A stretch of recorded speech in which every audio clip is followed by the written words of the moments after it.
Hello friends, welcome to Ayushman classes. तो आज मैं स्टार्ट करने जा रहा हूँ एलटी ग्रेड मेंस के लिए।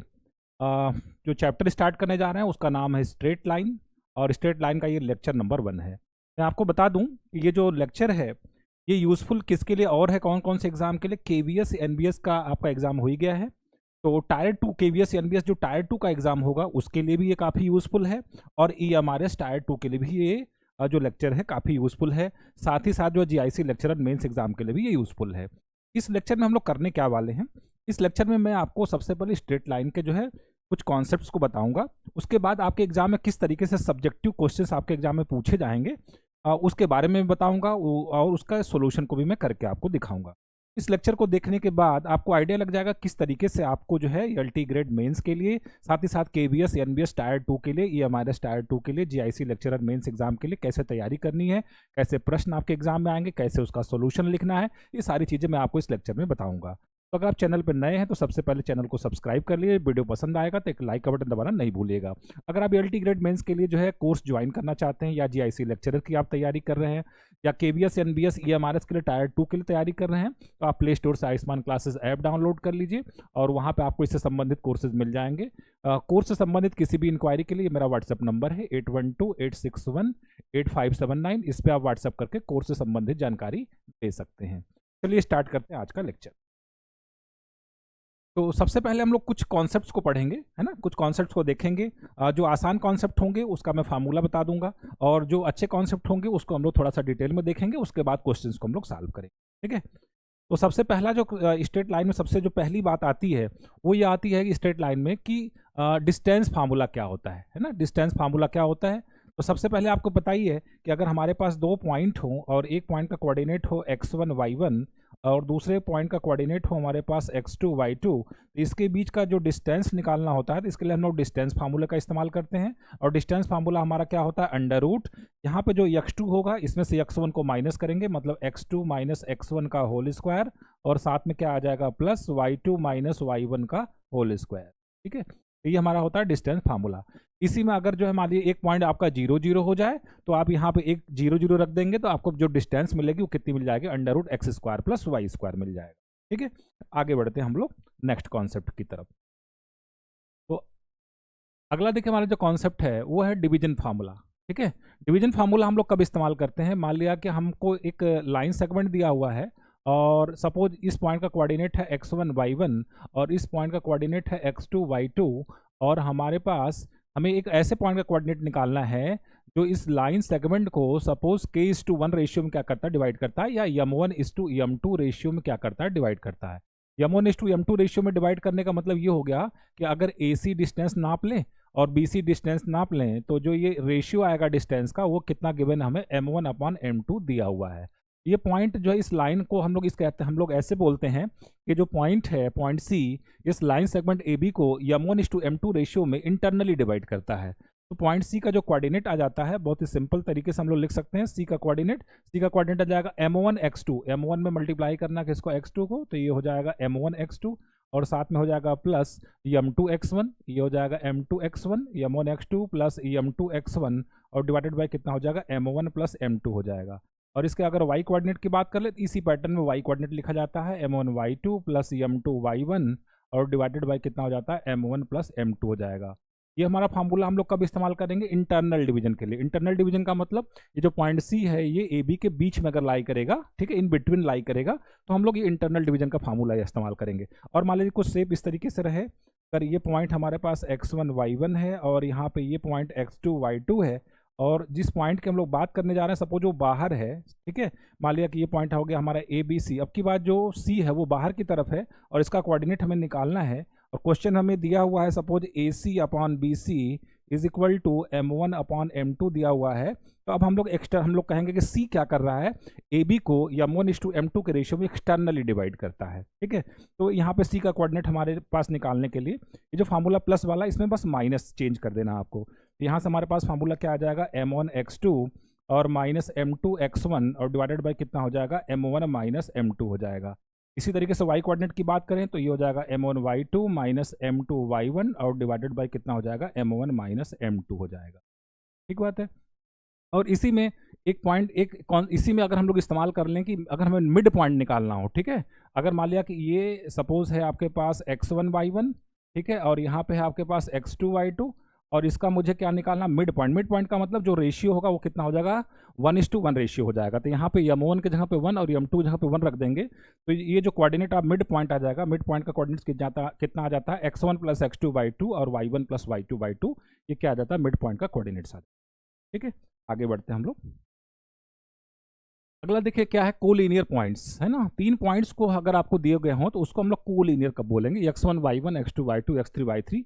अगर 3 पॉइंट हैं, अगर वो कोलिनियर तब होंगे, अगर कोलिनियर का मतलब क्या होगा, सबसे पहले वो एक ही लाइन पे लाई करें, है ना, वो उससे जो है वो तीनों पॉइंट से एक लाइन पास हो सके, तो हम कहेंगे ये तीनों पॉइंट्स क्या है, कोलिनियर हैं। और जनरली आपके एग्जाम में क्वेश्चन इस तरीके से दे दिया जाता है, x1 y1 हो गया और x2 y2 हो गया और यहाँ पे x3 y3 हो गया, ठीक। और कहा जा कि ये कोलिनियर है। एग्जाम में क्या किया जाता है कि इसमें से x1 y1 x2 y2 बता के इसमें से एक कोऑर्डिनेट को अननोन कर देगा वो, और उसी की वैल्यू पूछेगा, कह देगा ये तीनों पॉइंट्स अगर कोलिनियर हैं तो उस अननोन की वैल्यू बताइए। तो अगर तीनों पॉइंट्स कोलिनियर हैं तो इसका मतलब इससे बनने वाला जो ट्रायंगल है उसका एरिया कितना आएगा, 0 आएगा। एरिया ऑफ ट्रायंगल होता है हाफ टाइम्स मॉड लगाते हैं, यहाँ मॉड का मतलब डिटर्मिनेंट, मॉड नहीं लगाते, डिटर्मिनेंट लगाते हैं। और इसके पहले रो में हम लोग क्या लिखते हैं, x1 y1 फिर x2 y2 फिर x3 y3, कॉलम में 1 1 1 इज इक्वल टू 0 करते हैं। और चूंकि राइट में इक्वल टू 0 है, इसका मतलब ये 2 उधर चला जाएगा तो 0 हो जाएगा, तो इस 2 को आपको लिखने की कोई आवश्यकता नहीं है। तो यही कंडीशन हमारी आ जाती है, किसकी जो है ये कंडीशन हमारी किसकी जाती है, 3 पॉइंट्स अगर कोलिनियर होंगे तो इस डिटर्मिनेंट की वैल्यू क्या आएगी, 0 आएगी। डिटर्मिनेंट में क्या है, फिर से आप देख लीजिए, x1 y1, दूसरे रो में x2 y2, तीसरे रो में x3 y3 और 1 1 1 इज इक्वल टू 0 है। इसी का शॉर्ट फॉर्म में यहाँ पे लिखा गया, समेशन नोटेशन में लिखा गया। ठीक है, आगे बढ़ते हैं। अगला पॉइंट है कि एरिया ऑफ ट्रायंगल क्या होगा। अगर एरिया ऑफ ट्रायंगल हमें निकालना है, सपोज एक ट्रायंगल हमारे पास ABC और इसके वर्टिसेस के कोऑर्डिनेट्स आपको दिए गए हैं। वर्टिसेस के कोऑर्डिनेट्स कितने हैं, x1 y1 और यहाँ पे ये कितना है x2 y2 और ये कितना है x3 y3। मुझे इस ट्रायंगल का क्या निकालना है, एरिया निकालना है। तो इस ट्रायंगल का जो एरिया हो जाता है वो क्या हो जाता है, दिस इज इक्वल टू, पहली बात देखिए लिखा गया है यहाँ पे एब्सोल्यूट वैल्यू। एब्सोल्यूट वैल्यू का मतलब जो भी अगर एरिया नेगेटिव आएगा तो उसमें मॉड लगा के उसको पॉजिटिव कर देंगे, कि एरिया क्योंकि कभी भी नेगेटिव नहीं होता है। तो यहाँ पे क्या लिखना है, हाफ हाफ, ठीक है। और वही चीज़ जो अभी लिखा गया था पहले, यहाँ पे x1 y1 लिखेंगे, यहाँ पे x2 y2 लिखेंगे, यहाँ पे x3 y3 लिखेंगे और यहाँ पे आप 1 1 1 लिखेंगे। ठीक है, ये आ जाएगा एरिया ऑफ ट्रायंगल। अगर ये नेगेटिव आ जाएगा तो इसमें मॉड लगा दें। ठीक है, ये हमारा आ जाता है एरिया ऑफ ट्रायंगल। अगली बात हमें करनी है कि एरिया ऑफ एक क्वाड्रिलेटरल जिसके वर्टिसेस दिए गए हों। एक क्वाड्रिलेटरल अगर आपके पास हो, ठीक है, और क्वाड्रिलेटरल के वर्टिसेस आपको दिए हों x1 y1 x2 y2 और तीसरा हो क्या हो जाए x3 y3 हो जाए, और क्या वर्टिस दिया हो x4 y4 दिया गया हो, तो इस क्वाड्रिलेटरल का हम लोग जो है कैसे निकालेंगे एरिया। इसके लिए फार्मूला हमारे पास क्या आ जाता है, area of quadrilateral is equal to, हमारे पास फार्मूला आ जाता है, हाफ लगाना है। ठीक है, आपको क्या लिखना है, हाफ लिखना है। Area of quadrilateral is equal to half लिखना है आपको। ठीक है, साथ में आपको क्या लिखना है, यहाँ पे डिटर्मिनेंट लगाना है। पहले रो में क्या लिखना है, देखिए पहला तीसरा x1 माइनस x3, ठीक है, और फिर आगे क्या लिखना है, x2 माइनस x4। दूसरे रो में क्या लिखना है, x2 माइनस x4। यही पैटर्न यहाँ पे भी फॉलो करना है, y1 माइनस y3 और फिर क्या लिखना है, y2 माइनस y। इस तरीके से हम लोग क्या निकाल सकते हैं, एरिया ऑफ क्वाड्रिलेटरल निकाल सकते हैं। अगर क्वाड्रिलेटरल के चारों वर्टेक्स दिए गए हों तो उसका एरिया हम लोग इस तरीके से निकाल सकते हैं। ठीक है, आगे बढ़ते हैं। तो अगला पॉइंट देखिए क्या है इसमें, आर्थो सेंटर की हमें बात करनी है कि आर्थो सेंटर क्या होता है। ठीक है ना, हम लोग बात करने वाले हैं कि आर्थो सेंटर क्या होता है। तो आर्थो सेंटर का मतलब ये हो गया कि सपोज एक ट्रायंगल है, ठीक है, एक यहाँ पर ट्रायंगल है, ठीक, और ट्रायंगल में सपोज यहाँ से हम लोग क्या ड्रॉ कर दें, यहाँ से हम लोग परपेंडिकुलर ड्रॉ कर दें। ठीक है, ये परपेंडिकुलर ड्रॉ किया हमने, ये परपेंडिकुलर हमने ड्रॉ किया, ठीक, और ये परपेंडिकुलर हमने ड्रॉ किया। ये एक थ्योरम होता है ये कि अगर किसी ट्रायंगल में 3 परपेंडिकुलर मतलब वर्टिसेस से हम लोग अपोजिट साइड पे क्या ड्रॉ करें, परपेंडिकुलर ड्रॉ करें, तो ये जो तीनों परपेंडिकुलर होते हैं एक पॉइंट पे मीट करते हैं और इसी पॉइंट को आप हम लोग क्या बोलते हैं, आर्थो सेंटर बोलते हैं। आर्थो सेंटर को कभी कभी H से लिखा जाता है, कभी कभी O से भी लिखा जाता है। मतलब O कुछ किताबों में H फॉलो किया जाता है, कुछ किताबों में O फॉलो किया जाता है। आर्थो सेंटर इस तरीके से निकाला जाता है, मतलब इस तरीके से लिखा जाता है। तो मान लिया कि अगर एक ट्रायंगल हो ABC और कभी कभी क्या होगा इसमें जो है आपको वर्टिसेस के कोऑर्डिनेट दिए होंगे, कभी कभी साइड्स के इक्वेशन दिए होंगे। तो अगर मान लीजिए वर्टिसेस का कोऑर्डिनेट्स आपको दिया गया है x1 y1 और यहाँ पे आपको दिया गया x2 y2 और सपोज यहाँ पे दिया गया आपको x3 y3। तो हम लोग क्या करेंगे यहाँ पे, कैसे निकालेंगे इसको? तो सबसे पहले हम लोग क्या करेंगे, देखिए ये इस लाइन का हम लोग BC लाइन का क्या निकालेंगे, स्लोप निकालेंगे। स्लोप का फार्मूला आपको पता है, y2 minus y1 upon x2 minus x1। अब इसके परपेंडिकुलर लाइन का slope m1 into m2 is equal to -1 से इसकी परपेंडिकुलर लाइन का हम लोग क्या निकाल लेंगे, स्लोप निकाल। और ये लाइन कहाँ से पास होती है, x1 y1 से पास होती है। तो आप चाहे तो इस लाइन का इक्वेशन लिख सकते हैं। इसी तरीके से किसी एक और लाइन का भी आप क्या लिख सकते हैं, इक्वेशन लिख सकते हैं। इसी दो लाइन के इक्वेशन को आप सॉल्व करेंगे तो आपको क्या मिल जाएगा, आर्थो सेंटर मिल जाएगा। आगे मैंने क्वेश्चन इस पर लिया हुआ है तो मैं आपको करके दिखाऊंगा। ठीक है, आगे बढ़ते हैं। अगला है सर्कम सेंटर की बात करें तो सर्कम सेंटर क्या होता है हमारे पास, देखिए एक मान लिया कि एक ट्रायंगल है। ठीक है, एक ट्रायंगल है आपके पास, और ट्रायंगल में अगर इसके साइड्स के क्या खींचे, बाइसेक्टर्स खींचे। इसके साइड्स के क्या खींचे, बाइसेक्टर खींचे। इस साइड का बाइसेक्टर खींच दिया, इस साइड का हमने बाइसेक्टर खींच दिया, और इस साइड का भी हमने क्या खींच दिया, बाइसेक्टर खींच दिया। बाइसेक्टर मतलब एक ऐसी लाइन खींचना जो इस साइड को हाफ हाफ में डिवाइड कर रहा है, बाइसेक्टर हो गया। अब ये तीनों बाइसेक्टर एक पॉइंट पे मीट करते हैं, और ये तीनों पॉइंट्स पे मीट करते हैं। इस पॉइंट को क्या बोला जाता है, सर्कम सेंटर बोला जाता है। सर्कम सेंटर क्यों बोला जाता है, क्योंकि अगर यहाँ से किसी भी वर्टेक्स की दूरी अगर हम लोग ले लें और उस रेडियस से एक क्या खींचे, सर्कल खींचें, वो जो सर्कल होगा हमारा वो क्या करेगा, वो तीनों वर्टेक्स से होके जाता है।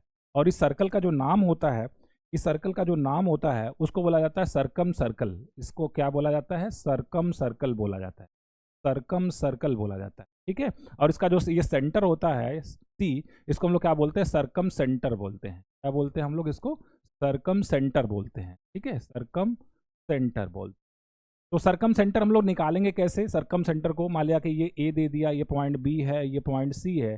सपोज इसका कोऑर्डिनेट आपको ट्रायंगल ये दिया हुआ है कि x1 y1, और ये इसका वर्टेक्स आपको दिया गया इस ट्रायंगल का x2 y2, और ये कितना दिया गया है, x3 y3 दिया गया है। और मान लेंगे कि आर्थो सेंटर हमारा, सॉरी सर्कम सेंटर हमारा कितना है, x, y है। अब यहाँ पे देखिए चूंकि C से A के डिस्टेंस, C से B के डिस्टेंस, C से कुछ C ना लिख के कुछ और लिख दीजिए सर्कम सेंटर को, चलिए O लिख देते हैं फिलहाल।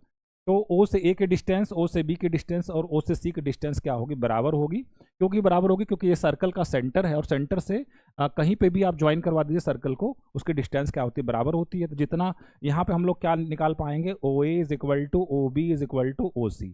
तो इसमें आप दो इक्वेशन को एक साथ लेके जब सॉल्व करेंगे, means OA is equal to OB एक बार लेंगे तो इससे आपको x और y में एक रिलेशन मिलेगा। इसी तरीके से OB is equal to OC लेंगे तो यहाँ पे x और y में एक रिलेशन मिलेगा। दो रिलेशन को आप सॉल्व कर देंगे तो x y आपके पास निकल के आ जाएगा, वही आपका क्या होता है, सर्कम सेंटर होता है। आगे मैंने इसका क्वेश्चन लिया हुआ, मैं करके दिखाऊंगा।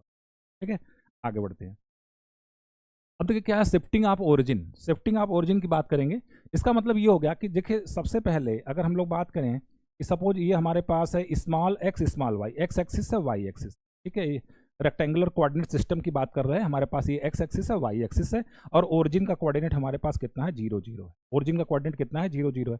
अब कहा ये जा रहा है कि इसको बिना इसका डायरेक्शन बदले, बिना x एक्सिस और y एक्सिस का डायरेक्शन बदले, इस ओरिजिन को कहीं हम और पे शिफ्ट कर दें। मान लिया हम ओरिजिन को यहाँ पे शिफ्ट कर देते हैं। ठीक है, मैं सपोज ओरिजिन को कहाँ पे शिफ्ट कर देता हूँ, सपोज ओरिजिन को हम लोग यहाँ पे शिफ्ट कर, मान लिया कि ये पोजीशन, नई पोजीशन ये आ गई। मान लीजिए इसको मैं कैपिटल X बोलता हूँ, इसको मैं क्या बोलता हूँ, कैपिटल Y बोलता हूँ। और ओरिजिन जब शिफ्ट हो गया, मान लीजिए ओरिजिन का कोऑर्डिनेट अब की बार कितना आ गया, H कामा K आ गया। ठीक है, तो अब मान लिया कि यहाँ पे कोई भी पॉइंट हो हमारे पास, कोई भी पॉइंट हो, ठीक है, तो उसमें स्मॉल x कैपिटल X में जो क्या रिलेशन आएगा इसके बारे में हमें बात करना है। ठीक है, मान लिया मैं कोई पॉइंट ले लेता हूँ, यहाँ पे ये पॉइंट है, इसको हम लोग बात करें अगर जो है तो ओल्ड कोऑर्डिनेट सिस्टम, मतलब स्मॉल x स्मॉल y में इस पॉइंट का कोऑर्डिनेट कितना है, x कामा y है। और इस पॉइंट को जो है नए वाले सिस्टम में इसको क्या लिखेंगे हम लोग, कैपिटल X कैपिटल Y लिखेंगे। ठीक है ना, इसको हम लोग क्या लिखेंगे, कैपिटल X कैपिटल Y लिखेंगे।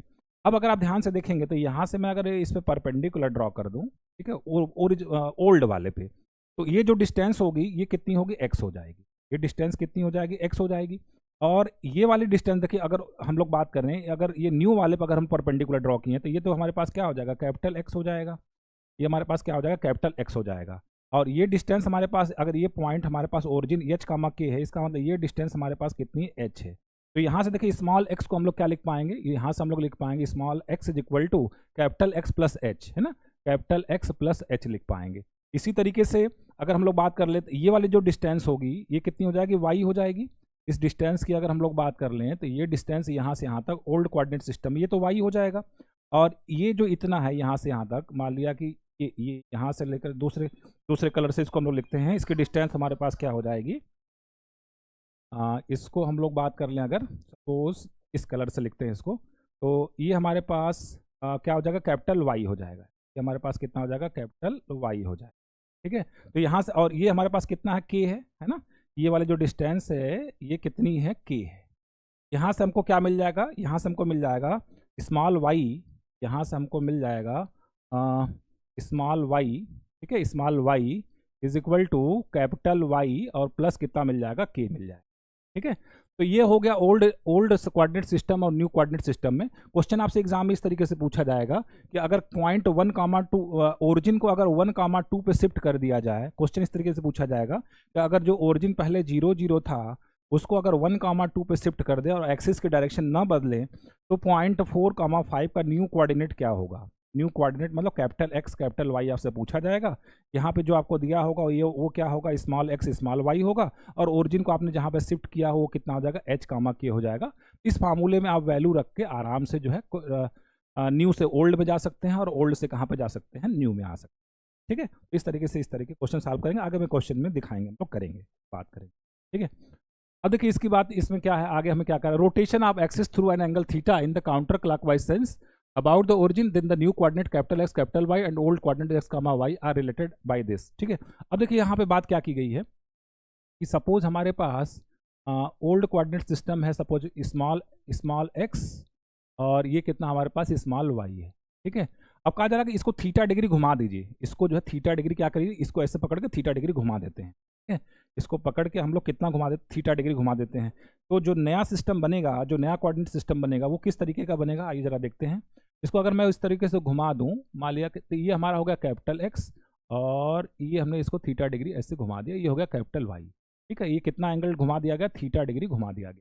ठीक है, तो अब कोई भी पॉइंट होगा, अगर मान लो ओल्ड वाले में इस पॉइंट का कोई भी पॉइंट है, मान लीजिए इस पॉइंट का कोऑर्डिनेट ओल्ड वाले में कितना स्मॉल एक्स स्मॉल वाई है, तो इसको बदलने के बाद अगर हम इस पे नापेंगे जो है, अगर न्यू कोऑर्डिनेट सिस्टम इस पॉइंट के कोऑर्डिनेट को लिखना चाहेंगे तो किस तरीके से लिख पाएंगे, उसके लिए हम लोग इस तरीके का फार्मूला इस्तेमाल करेंगे। तो यहाँ पे देख करना कुछ नहीं है, अगर यहाँ पे आपने लिखा लेफ्ट में क्या लिखा आपने, ओल्ड लिखा, ठीक है, एक्स वाई। ठीक है, यहाँ पे क्या लिखा आपने, एक्स वाई लिखा। तो बहुत सिंपल सी बात है, यहाँ पे आपको क्या लिखना है, यहाँ पे आपको लिखना है कॉस थीटा। ठीक है सॉरी, कॉस थीटा, और नीचे क्या लिखना है, साइन थीटा। ठीक है, फिर कॉस थीटा का डेरिवेटिव कितना होता है, माइनस साइन थीटा, मैं याद करने का तरीका बता रहा हूँ, और साइन थीटा का डेरिवेटिव कितना होता है, कॉस थीटा। और इसके बगल में आपको क्या लिख देना है, इसके बगल में कैपिटल एक्स कैपिटल वाई लिख देना। मैट्रिक्स फॉर्म में हम लोग लिख रहे हैं, इसको याद करना बड़ा आसान रहेगा। अब देखिए अगर इसको इक्वेशन बनाना चाहें तो कैसे बनाएंगे, तो यहाँ से आप लिख देंगे स्मॉल एक्स बराबर क्या हो जाएगा, capital X cos theta, capital X cos theta और minus capital Y sine theta. ठीक है, ये आ जाएगा एक रिलेशन, ये वाला रिलेशन आ जाएगा। और स्मॉल वाई की अगर बात कर लें तो स्मॉल वाई हमारे पास कितना आ जाएगा, capital x sine theta, capital x sine theta और कितना आ जाएगा प्लस कैपिटल वाई कितना आ जाएगा, कॉस थीटा। इस तरीके से ओल्ड वाले को और न्यू वाले को आप क्या कर सकते हैं, रिलेट कर सकते हैं आपस में। ठीक है, इसी तरीके से अगर आपको मान लिया कि आपको यहाँ पे क्या दिया होगा, अगर यहाँ पे न्यू वाला दिया होगा तो ओल्ड निकाल लेंगे, और इस फार्मूले से अगर हम लोग बात कर लें, यहाँ पे देखिए, यहाँ पे अगर हम लोग बात कर लें तो ओल्ड वाला अगर दिया होगा तो हम लोग न्यू वाला निकाल देंगे। क्वेश्चन किस तरीके से पूछा जाएगा, क्वेश्चन इस तरीके से पूछा जाएगा कि अगर एक्सिस को अगर आप 45 डिग्री घुमा दीजिए, तो अगर पहले जो पॉइंट 1,2 था उसका न्यू कोऑर्डिनेट सिस्टम में आपका कोऑर्डिनेट्स क्या हो जाएगा, इसके बारे में आपसे पूछा जाएगा। ठीक है, तो यहाँ पे आपको बस ध्यान रखना पड़ेगा, स्मॉल एक्स स्मॉल वाई को हम लोग क्या बोल रहे हैं, ओल्ड कोऑर्डिनेट्स बोल रहे हैं, कैपिटल एक्स कैपिटल वाई को न्यू कोऑर्डिनेट्स बोल रहे हैं, और थीटा डिग्री क्या है, एक्सिस को घुमाया गया है। इस फार्मूले का इस्तेमाल करेंगे तो क्वेश्चन हम लोग सॉल्व करेंगे तो और अच्छे से क्लियर हो। आगे बढ़ते हैं, स्ट्रेट लाइन के बारे में थोड़ा बात कर लेते हैं। तो स्ट्रेट लाइन का जो जनरल फॉर्म होता है वो क्या होता है, A X plus B Y plus C is equal to 0, जहाँ पे A square plus B square is not equal to 0। A square plus B square is not equal to 0 का मतलब एक साथ दोनों ए और बी दोनों एक साथ 0 नहीं होने चाहिए। एक 0 हो गया तब भी वो स्ट्रेट लाइन, ए 0 हो गया तब भी स्ट्रेट लाइन है, बी 0 हो गया तब भी स्ट्रेट लाइन है, दोनों एक साथ 0 नहीं होना चाहिए, otherwise C is equal to 0 मिल जाएगा, फिर एक्स वाई जब गायब हो जाएगा तो लाइन की बात ही नहीं हो पाएगी। तो ये हमारे पास होता है। ठीक है, अगर इस लाइन का कोई आपसे पूछे कि स्लोप क्या होगा, है ना, स्लोप ऑफ अगर निकालना हो, ठीक है, slope of line A X plus B Y plus C is equal to 0, करना कुछ नहीं है, इस लाइन का जो स्लोप होगा वो कितना हो जाएगा, माइनस लिखना आपको, एक्स का कोऑर्डिनेट कितना ए है डिवाइडेड बाई वाई का कोऑर्डिनेट कितना बी है, तो इस लाइन का जो स्लोप होता है वो कितना हो जाता है, माइनस ए बाई बी हो जाता है। ठीक है, इस लाइन का जो स्लोप हो जाता है माइनस ए बाई बी, तो आप आसानी से याद रख सकते हैं, माइनस लिखना है, फिर एक्स का कोफिशिएंट लिखना है और डिवाइडेड बाई वाई का कोफिशिएंट लिखना है। आई होप स्लोप तो आप समझते ही होंगे लाइन का स्लोप क्या होता है। अगर आपको नहीं मालूम है तो मैं बता दूं आपको कि अगर ये लाइन है, अगर ये एक्स एक्सिस से सपोज ये थीटा डिग्री एंगल बनाता है, ठीक है, तो इसका जो टेंजेंट होता है, इस एंगल का हम लोग क्या ले लें, टेंजेंट ले लें, तो उसी को हम लोग क्या बोलते हैं, स्लोप बोलते हैं। और स्लोप का फार्मूला क्या होता है, m is equal to tan theta होता है। तो ये फार्मूला आप लोग तब लगाते हैं जब हमें एक्स एक्सिस के साथ वो कितना एंगल बना रहा है, वो अगर एंगल दिया हो तो ये उस लाइन का स्लोप निकालने का तरीका ये होता है। अगर लाइन का इक्वेशन आपको दे दिया जाए A X plus B Y plus C is equal to 0, तो उसका स्लोप निकालने का तरीका क्या होता है, माइनस लिखना है, एक्स का कोफिशिएंट डिवाइडेड बाई वाई का कोफिशिएंट लिखना, ठीक है। अगली बात देखिए हमें क्या करनी है, intercept of the A X plus B Y plus C Y. देखिए अगर हम लोग बात कर लें कि यहाँ पे एक लाइन है, इस लाइन का इक्वेशन आपको दे दिया जाए, इस लाइन का इक्वेशन कितना है, suppose A X plus B Y plus C is equal to 0, तो ये मान लिया कि आपका ओरिजिन है, और ये जहाँ पे एक्स एक्सिस को कट किया सपोज वो पॉइंट क्या है, ए है, और जहाँ पे वाई एक्सिस को कट किया है वो पॉइंट सपोज कितना है, बी है। तो यहाँ पे ये जो होता है ना, ओ से लेके ए तक की डिस्टेंस, इसको हम लोग क्या बोलते हैं, एक्स इंटरसेप्ट बोलते हैं, और ओ से बी तक की डिस्टेंस जो होती है उसको वाई इंटरसेप्ट बोलते हैं, ठीक है। तो अगर एक्स इंटरसेप्ट निकालना है तो बहुत सिंपल सी बात है, यहाँ पे इस इक्वेशन में देखिए इस पॉइंट का कोऑर्डिनेट कितना होगा, इस पॉइंट में y कोऑर्डिनेट कितना होगा, 0 होगा, क्योंकि x एक्सिस पे है तो इसका y कोऑर्डिनेट कितना होगा, 0 होगा। और अगर y इज इक्वल टू 0 इसमें रख देते, x की वैल्यू आ जाएगी minus C by A, X की वैल्यू कितनी आ जाएगी, माइनस सी बाई ए आ जाएगी। मतलब ये ओ ए जो लेंथ होगा, जो ये ओ ए लेंथ होगा वो कितना हो जाएगा, माइनस सी बाई ए हो जाएगा। तो यहाँ पे इंटरसेप्ट की अगर बात करें, एक्स इंटरसेप्ट कितना होता है, माइनस सी बाई ए, और इसी तरीके से जो आपका वाई इंटरसेप्ट होता है वो कितना होता है, माइनस सी बाई बी होता है, ठीक है। आसानी से इस चीज़ों को आप समझ सकते हैं। आगे बढ़ते हैं, इंटरसेप्ट फॉर्म क्या होता है। देखिए लाइन का अब हम लोग डिफरेंट डिफरेंट फॉर्म में इक्वेशन निकाल रहे हैं। तो सबसे पहले अगर बात करके इंटरसेप्ट फॉर्म लाइन का क्या होता है, ठीक है, लाइन का इक्वेशन हमें निकालना है। एक लाइन ऐसी हमें दी गई है, सपोज इस लाइन का मुझे इक्वेशन निकालना है, लाइन का नाम है लाइन एल, इसका मुझे इक्वेशन निकालना है। कंडीशन क्या क्या दी गई है, कंडीशन ये दी गई कि ये एक्स एक्सिस से कितना इंटरसेप्ट कट करता है ए, और वाई एक्सिस से कितना इंटरसेप्ट कट करता है बी। तो इस लाइन का मुझे क्या निकालना है, इक्वेशन निकालना है इस लाइन का। तो इस लाइन का जो इक्वेशन आ जाता है वो कितना आ जाता है, X by A plus Y by B is equal to 1, ठीक है। और इसी को हम लोग क्या बोलते हैं, लाइन का इंटरसेप्ट फॉर्म बोलते हैं। तो किसी भी लाइन के इक्वेशन, आई होप समझते होंगे कि लाइन का इक्वेशन क्या होता है। लाइन का इक्वेशन ये होता है कि उस लाइन पे जितने भी पॉइंट्स हैं उनका एक्स कोऑर्डिनेट वाई कोऑर्डिनेट तो कुछ होगा, तो उसको आप रिलेट करने के लिए कौन सा रिलेशन आप देने जा रहे हैं, उनको आपस में क्या है। जैसे मान लीजिए कोई पॉइंट उस पर जो है, मान लीजिए एक लाइन है जिसपे पॉइंट्स मान लीजिए 2,5 है, ठीक है, और मान लीजिए 3,6 है, मान लिया कि 4,7 है, उस पर पॉइंट्स है। इस लाइन का मुझे इक्वेशन लिखना है। इस लाइन का इक्वेशन मतलब एक्स कोऑर्डिनेट और वाई कोऑर्डिनेट कोई संबंध है क्या, हाँ बिल्कुल संबंध है। वाई कोऑर्डिनेट हमेशा एक्स कोऑर्डिनेट से 3 ज़्यादा है, वाई कोऑर्डिनेट एक्स कोऑर्डिनेट से 3 ज़्यादा है। ये इस लाइन का क्या हो जाता है, इक्वेशन हो जाता है। किसी भी लाइन के इक्वेशन का मतलब ये हो गया कि उसके एक्स कोऑर्डिनेट और वाई कोऑर्डिनेट में एक अलजेब्रिक रिलेशन लेके आना है, एक्स और वाई को आपको जोड़ना है, जिसको जो है उस लाइन पे पढ़ने वाले सारे पॉइंट्स उसको क्या करते हो, सेटिस्फाई करते हो, ठीक है। तो इस लाइन के बारे में, अगर लाइन का इक्वेशन हम लोग कब निकाल सकते हैं, लाइन का इक्वेशन निकालने के लिए 2 कंडीशंस आपको बेसिकली खोजना पड़ता है। तो कंडीशंस क्या क्या हैं कि अगर मुझे उस लाइन पे क्या दे दिया जाए, 2 पॉइंट दे दिया जाए, उस लाइन पे कितना दे दिया जाए, 2 पॉइंट दे दिया जाए, तो हम लोग लाइन का इक्वेशन निकाल सकते हैं। क्या उस लाइन पे, वो लाइन जो है उस लाइन पे एक पॉइंट दे दिया जाए और वो एक्स एक्सिस या वाई एक्सिस के साथ कितना एंगल बनाता है, मतलब उसका डायरेक्शन बता दिया जाए, तो हम लोग लाइन का इक्वेशन निकाल सकते हैं। तो यहाँ पे हमें क्या करना था, ये हमें क्या दिया गया था, इसमें हमें उस लाइन का इक्वेशन निकालना था जो एक्स एक्सिस पे ए इंटरसेप्ट कट करता है, वाई एक्सिस पे बी इंटरसेप्ट कट करता है। इंटरसेप्ट कट करने का मतलब ये हो गया, इस लाइन पे एक पॉइंट तो ए कामा 0 होगा, और इस पर दूसरा पॉइंट जो होगा वो कितना होगा, 0 कामा बी होगा। तो 2 पॉइंट फॉर्म अगर हम लोग इसको लगा देंगे तो वहां से इक्वेशन निकल के आ जाता है, X by A plus Y by B is equal to 1 आ जाता है, ठीक है। ये हो गया हमारे पास। अगला क्या है, स्लोप इंटरसेप्ट फॉर्म क्या होता है। स्लोप इंटरसेप्ट फॉर्म में आपको क्वेश्चन क्या दिया होगा, एक लाइन है सपोज, ठीक है, एक लाइन है हमारे पास, और यहाँ पे हम लोग अगर स्लोप इंटरसेप्ट की फॉर्म की बात करें, स्लोप इंटरसेप्ट फॉर्म में देखिए आपको क्या दिया होगा, यहाँ पे एक लाइन का इक्वेशन आपको निकालना पड़ेगा, और वो लाइन कितना, उस लाइन का स्लोप कितना होगा, m होगा, मतलब एंगल थीटा दिया गया, स्लोप कितना हो जाएगा, m is equal to tan theta. तो और वो y एक्सिस पे कितना इंटरसेप्ट कट करेगा, c इंटरसेप्ट कट करेगा, तो इसको हम लोग बोलते हैं slope intercept form of the line, और इसका इक्वेशन कितना आ जाता है, y is equal to mx plus c आ जाता है। इस लाइन का इक्वेशन कितना आ जाता है, y is equal to mx plus c हो जाता है, ठीक है। आगे बढ़ते हैं। अब हमें कोई लाइन है अगर ओरिजिन से पास होती है, देखिए अभी आपने निकाला कि अगर लाइन इंटरसेप्ट कितना कट करता है, सी कट करता है, और उसका स्लोप कितना है, सपोज यम इज इक्वल, उसका स्लोप यम है, इस लाइन का इक्वेशन कितना होता था, y is equal to M X plus C. अब कह रहा है ये ओरिजिन से पास हो, ओरिजिन से पास हो मतलब ये सी इंटरसेप्ट कितना हो जाएगा, 0 हो जाएगा। जब लाइन हमारा कहाँ से पास होगा, ओरिजिन से पास होगा, तो ये जो सी इंटरसेप्ट है वो कितना हो जाएगा हमारे पास, सी इंटरसेप्ट हमारा 0 हो जाएगा, है ना। इस लाइन का जो इक्वेशन है, अगर इसमें c is equal to 0 put कर दें तो लाइन का इक्वेशन कितना हो जाएगा, y is equal to M X. तो ओरिजिन से पास होने वाले लाइन का इक्वेशन कितना हो जाता है, y is equal to M X हो जाता है।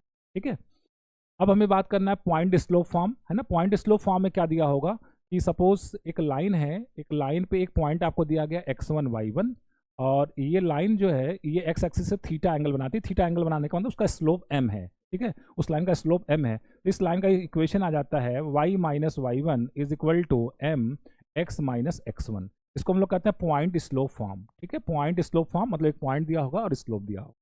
इसको मैं थोड़ा क्विकली इसलिए करवा रहा हूँ क्योंकि ये सारी चीज़ें जो है बहुत बेसिक हैं और सभी को मालूम होती है। जस्ट एक क्विक रिवीजन मैं कर रहा हूँ, जहाँ पे बहुत डिटेल जरूरत होगी वहाँ पे हम लोग डिटेलिंग भी करेंगे। ठीक है, डिटेल और क्वेश्चन के थ्रू तो कॉन्सेप्ट मैं आपको बताऊंगा ही बताऊंगा। क्वेश्चन हम लोग सॉल्व करेंगे बहुत अच्छे से, कॉन्सेप्ट को और अच्छे से डिस्कस करेंगे, तो आपको और बेहतर क्वालिटी जो है क्लैरिटी आ जाएगी। ठीक है, आगे बढ़ते हैं। ये देखिए बहुत इंपॉर्टेंट होता है, ये बहुत सारे क्वेश्चन में काम आता है। पैरामेट्रिक फॉर्म लाइन का क्या होता है, लाइन का पैरामेट्रिक फॉर्म की अगर बात कर लें तो देखिए मान लिया कि एक लाइन है आपके पास, लाइन है, सपोज ये एक्स एक्सिस कितना एंगल बनाता है, थीटा बनाता है, और ये किस पॉइंट से पास होता है, सपोज x1 y1 पॉइंट से पास होता है, x1 y1 पॉइंट से पास होता है। ठीक है, तो ये तो पॉइंट स्लोप फॉर्म से आप चाहे तो निकाल सकते हैं, है ना। इस पॉइंट स्लोप फॉर्म में तो लगा एक पॉइंट है और स्लोप दिया हुआ है, तो अभी तो आपने लिखा ही था इसको, y minus y1 is equal to M X minus x1। ठीक है, तो ये तो इसमें कुछ नई बात नहीं है। नई बात क्या है जरा इसको देखिएगा, यहाँ पे हम लिखेंगे y माइनस y1 और स्लोप कितना होता है टेन थीटा। टेन थीटा को लिखा जाएगा sine theta divided by cos theta, और यहाँ पे हम लोग क्या लिखेंगे, x माइनस x1 लिखेंगे। तो यहाँ से हम लोग इसको इस तरीके से ले लेते हैं, इसको इस तरीके से अरेंज कर लेते हैं, x minus x1 upon cos theta, ठीक है, is equal to y minus y1 के नीचे किसको ले लेते हैं, साइन थीटा। ठीक है, और ये दोनों जो रेशियो है इक्वल टू हम कर देते हैं r कर देते हैं। इसी फॉर्म को बोला जाता है लाइन का पैरामेट्रिक फॉर्म बोला जाता है। इसी फॉर्म को क्या बोला जाता है, लाइन का पैरामेट्रिक फॉर्म बोला जाता है। अभी r क्या है, देखिए इस पे क्वेश्चन इस तरीके से पूछा जाएगा कि एक लाइन है जो एक्स एक्सिस के साथ 30 डिग्री का एंगल बनाता है, 1,2 से पास होता है, उसमें 5 यूनिट, इस पॉइंट से 5 यूनिट के डिस्टेंस पे किसी पॉइंट का कोऑर्डिनेट बताइए। तो आर क्या होता है, आर होता है कि x1 y1 से आर दूरी पे एक पॉइंट मान लिया हम लोग ले ले, उस पॉइंट का कोऑर्डिनेट हम लोग क्या लिखेंगे, x, y लिखेंगे। तो यही से निकाला जाता है। मतलब r क्या होता है, x1 y1 पॉइंट से इस पॉइंट की मतलब x, y की क्या होती है, डिस्टेंस होती है, जिसको हम लोग किससे लिखते हैं, r से लिखते हैं। तो यहाँ पे जब हम लोग लिखेंगे x minus x1 is equal to r cos theta, तो यहाँ से x और y निकाला जा सकता है। अगर आपको r दिया हो और थीटा दिया हो तो यहाँ से x और y की वैल्यू मतलब एक पॉइंट का कोऑर्डिनेट निकाला जा सकता है जो गिवन पॉइंट से किसी खास डिस्टेंस पे हो, उस पॉइंट का कोऑर्डिनेट आसानी से निकाला जा सकता है। आगे मैं इस्तेमाल करूँगा तो लोग इसको और अच्छे से समझेंगे। आगे बात है 2 पॉइंट फॉर्म क्या होता है। एक लाइन का इक्वेशन निकालना है सपोज, और उस लाइन पे क्या दिया गया है, हमको 2 पॉइंट्स दिया गया है। 2 पॉइंट से वो लाइन पास होती है। वो पॉइंट कौन कौन से हैं, वो पॉइंट है x1 y1 और दूसरा पॉइंट हमारा कितना है x2 y2। और इन दोनों पॉइंट से पास होने वाले लाइन का इक्वेशन निकालना हमें। इस लाइन का इक्वेशन हमारे पास आ जाता है y minus y1 is equal to y2 minus y1 upon x2 minus x1 और ब्रैकेट में x माइनस x1। इसको हम लोग कहते हैं equation of a line in 2 point form. तो आपको सिर्फ 2 पॉइंट दिया हो तो इसमें आप x1 y1 x2 y2 की वैल्यू रख देंगे तो आपको लाइन का इक्वेशन मिल जाएगा। इसी को डिटर्मिनेंट फॉर्म में इस तरीके से लिखा जाता है। ठीक है, आगे बढ़ते हैं। नॉर्मल फॉर्म क्या होता है, लाइन का नॉर्मल फॉर्म क्या होता है, आइए जरा समझ लेते हैं। तो लाइन के नॉर्मल फॉर्म की अगर हम लोग बात करें तो एक लाइन हमें दी होगी, सपोज इस लाइन का मुझे इक्वेशन निकालना है। इस पर अगर हम लोग ओरिजिन से, सपोज ये एक्स एक्सिस हमारे पास है और ये हमारे पास क्या वाई एक्सिस है, अगर इस पे ओरिजिन से परपेंडिकुलर ड्रॉ कर दें, ठीक है, और परपेंडिकुलर की लेंथ कितनी हो, पी हो, और ये परपेंडिकुलर एक्स एक्सिस के साथ कितना एंगल बनाता हो, अल्फा एंगल बनाता हो, तो इस लाइन का जो इक्वेशन है इसको लिखा जाता है X cos alpha plus Y sine alpha is equal to P. Line का इक्वेशन कितना जाता है, X cos alpha plus Y sine alpha is equal to P. इसी को बोलते हैं equation of a line in normal form. Normal form क्यों बोलते हैं, क्योंकि यहाँ पे ओरिजिन से आपने क्या ड्रॉ किया हुआ है, परपेंडिकुलर, इसी को नॉर्मल बताता है। नॉर्मल की लेंथ कितनी होती है, पी होती है, और नॉर्मल एक्स एक्सिस के साथ कितना एंगल बनाता है, अल्फा एंगल बनाता है। तो लाइन का जो इक्वेशन, तो आपको क्वेश्चन किस तरीके से दिया होगा, क्वेश्चन दिया होगा कि एक लाइन जिसपे ओरिजिन से परपेंडिकुलर ड्रॉ किया गया, परपेंडिकुलर लेंथ 5 यूनिट है और वो परपेंडिकुलर एक्स एक्सिस के साथ 30 डिग्री का एंगल बनाता है, तो उस लाइन का इक्वेशन निकालिए।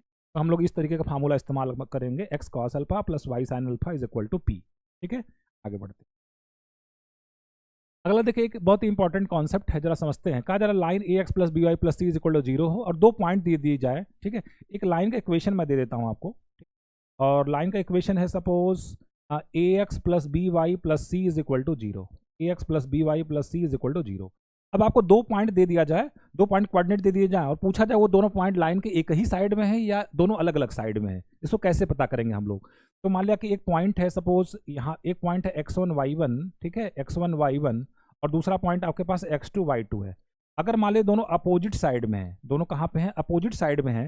तो जब आप यहाँ पे x1 y1 इसमें रखेंगे, किस में रखना है? A X plus B Y plus C में रखना है, इक्वल टू जीरो को भूल जाइए। इसमें अगर आपने रखा तो कितना होगा? ए एक्स वन, ये कितना होगा? प्लस बी वाई वन और प्लस सी हो गया। फिर दूसरे वाले में फिर से A X plus B Y plus C में एक्स टू वाई टू रखिए, कितना होगा? ए एक्स टू और प्लस कितना होगा? बी वाई टू और प्लस कितना हो गया? सी हो गया।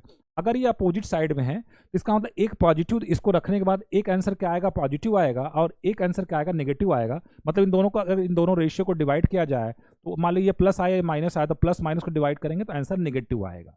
हो सकता है ये नेगेटिव दे ये पॉजिटिव दे, लेकिन डिवीजन करने के बाद वो क्या आएगा? नेगेटिव आएगा। तो अगर लाइन के इक्वेशन में X one Y one X two Y two रख के और डिवाइड करें, अगर वो लेस देन जीरो आ जाए, इसका मतलब वो दोनों पॉइंट्स लाइन के अपोजिट साइड्स में है। और अगर मान लीजिए दोनों सेम साइड में अगर है, अगर लाइन के दोनों जो है क्या है? सेम साइड में है। मान लीजिए लाइन है और दोनों ही इसी साइड में है, एक्स वन वाई वन भी यहीं पे है और इसी साइड में कौन है? एक्स टू वाई टू है। इसका मतलब या तो दोनों प्लस देंगे या तो दोनों क्या देंगे? माइनस देंगे। लाइन के इक्वेशन में जब आप इसमें रखेंगे A X plus B Y plus C में एक्स वन वाई वन रखेंगे, X two Y two X Y के प्लेस पे, तो या तो दोनों प्लस देंगे या तो दोनों माइनस देंगे। तो प्लस बाई प्लस करेंगे तो भी पॉजिटिव आएगा, माइनस बाई माइनस करेंगे तो भी क्या आएगा? पॉजिटिव आएगा। मतलब उस समय जो ये रेशियो है A X one plus B Y one plus C upon A X two plus B Y two plus C, ये हमारा क्या आ जाएगा? पॉजिटिव आ जाएगा। या तो दोनों पॉजिटिव देंगे या तो दोनों नेगेटिव देंगे। तो पॉजिटिव बाई पॉजिटिव तो भी पॉजिटिव, नेगेटिव बाई नेगेटिव तो भी क्या आ जाएगा? पॉजिटिव आ जाएगा। ये कंडीशंस हैं जिसके हेल्प से हम लोग जो है चेक कर सकते हैं कि अगर आपको दो पॉइंट दिए हों तो वो दोनों पॉइंट एक लाइन के एक ही साइड में है या अपोजिट साइड्स में है। इस तरीके से हम लोग पता लगा सकते हैं। आगे बढ़ते हैं। Distance of point X one Y one from the line A X plus B Y. देखिए यहाँ पे अगर ये फॉर्मूला हम लोग कब इस्तेमाल करेंगे? एक पॉइंट आपको दिया हो एक्स वन वाई वन और एक लाइन का इक्वेशन आपको दे दिया जाए। सपोज लाइन का इक्वेशन है A X plus B Y plus C is equal to zero, और इस पॉइंट से इस लाइन की परपेंडिकुलर डिस्टेंस आपको निकालनी हो तो परपेंडिकुलर डिस्टेंस का फार्मूला हमारे पास आ जाता है D is equal to mod of, क्या करना है? ए तो लिखना है, एक्स जहाँ पे क्या रख देना है आपको? एक्स वन रख देना है, प्लस बी वाई के जहाँ क्या रख देना है? वाई वन रख देना है, और प्लस क्या करना है? सी को एज इट इज रखना है, डिवाइडेड बाई कितना हो जाएगा? Under root A square plus B square, under root A square plus B. ये आ जाता है किसी पॉइंट की किसी लाइन से डिस्टेंस निकालने का फार्मूला। इसको हम लोग बोलते हैं डिस्टेंस फार्मूला, है ना? मतलब परपेंडिकुलर डिस्टेंस निकालने का ये फार्मूला होता है। तो इस पॉइंट की इस लाइन से ये हमारी क्या आ जाएगी? परपेंडिकुलर डिस्टेंस आ जाएगी। ठीक है।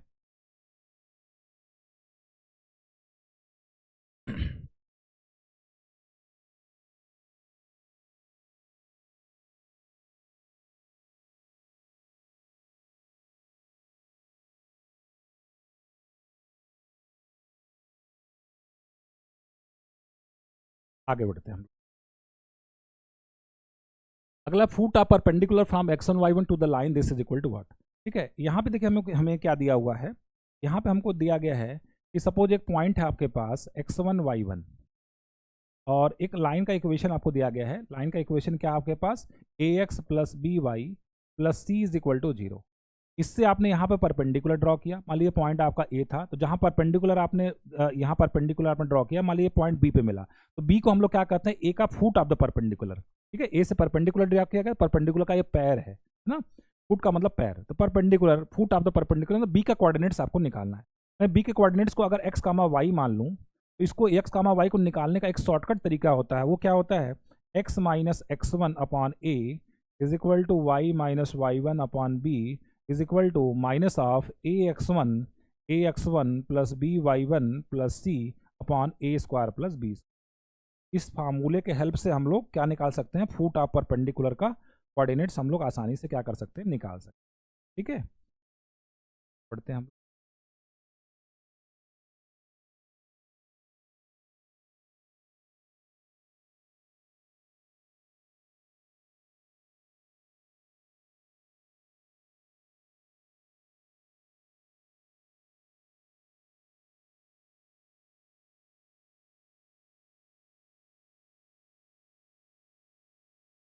स्क्वायर हो गया, और यहाँ से नीचे कर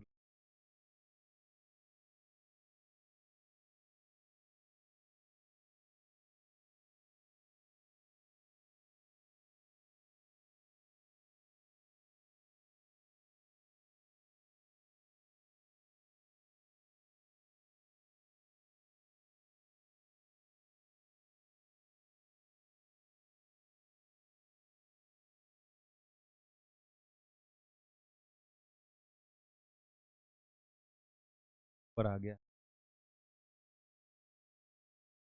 फिर से मैं थोड़ा सा एडजस्ट करने में दिक्कत कर रहा है ये, दोबारा से मैं इसको लिख देता। क्या जाएगा, X minus X one upon A is equal to Y minus Y one upon B is equal to minus times A X one plus B Y one plus C upon A square plus B upon A square B square. तो इस फार्मूले के help से हम लोग क्या कर सकते हैं, फुट ऑफ द परपेंडिकुलर का कोऑर्डिनेट्स निकाल सकते हैं। ठीक है, आगे बढ़ते हैं। अब हमें निकालना इमेज की बात करनी है। तो देखिए इसमें क्या दिया होगा, एक आपको पॉइंट होगा x1 y1, ठीक है, और एक लाइन दिया होगा।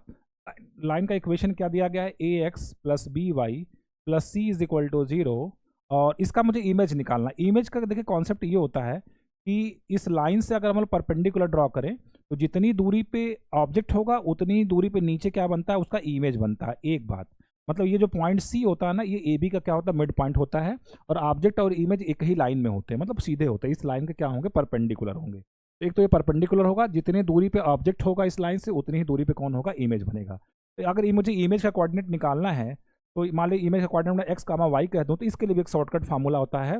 वो क्या होता है, X minus X one upon A is equal to Y minus Y one upon B is equal to minus two times A X one plus B Y one plus C upon A square plus B square, A square plus B square.